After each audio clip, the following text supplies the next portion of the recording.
What's up, everybody? I'm back with another Sneaker Shop Talk video. As you can see, once again, in the Kyrie 4. It's kind of my second what I'm feeling video. Just kind of where I'm in the shoe and I'm telling you what I'm feeling as it's happening. Now, if you remember from the first video, one of the things that I noticed and really raved on was how the upper felt right out of the box. Like, how good it felt.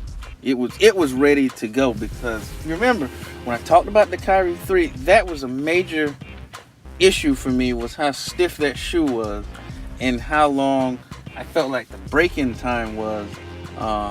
And even once it did, I just thought about this, where the flexion point was. I didn't like it. It wasn't painful by any stretch. I don't want to make it seem like that's the narrative that I'm painting, but it was just very stiff, and I felt like it didn't flex well enough for a shoe, given who it was marketed toward and whose shoe it actually was and how Kyrie plays.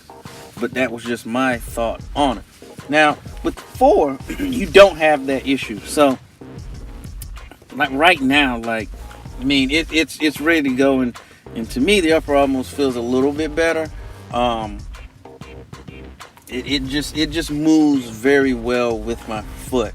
Like, it's one of those areas of the shoe that you don't want to, that I didn't have to think about. And if you've seen any of my other talks on shoes, that's one of the things. If I don't have to think about an area of a shoe, to me that's a good thing, because that means it's doing what it needs to do. And that's a great thing. That's really what you want out of your shoe.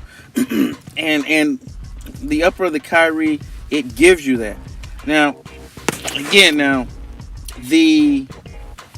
I feel like the midsole, it's holding up very well. Like, as I'm moving around on the court, even though the midsole is actually a little thicker on these than it is on the 3, because I've tried them both on and I definitely can perceive a bit of a difference there. It's not thin enough where, whether, if I'm landing from a jump shot, like I got fouled right there. By the way, clearly got fouled. But it just doesn't feel too thin enough to where, you're like, dang, you could use a little more underfoot. And that's not the case with this shoe. Even, several hours in, it's still feeling great. And I'm not the biggest guy. I'm like 215 pounds, but it has more than adequately done the job thus far. I really like how it feels underfoot. I like, and I think when I do the formal video, I'm gonna really kind of dig into it a little more. But I really like how the shoe feels underfoot. Again, the thing that's been real big for me is midfoot and outsole flexibility. That has become a major thing for me.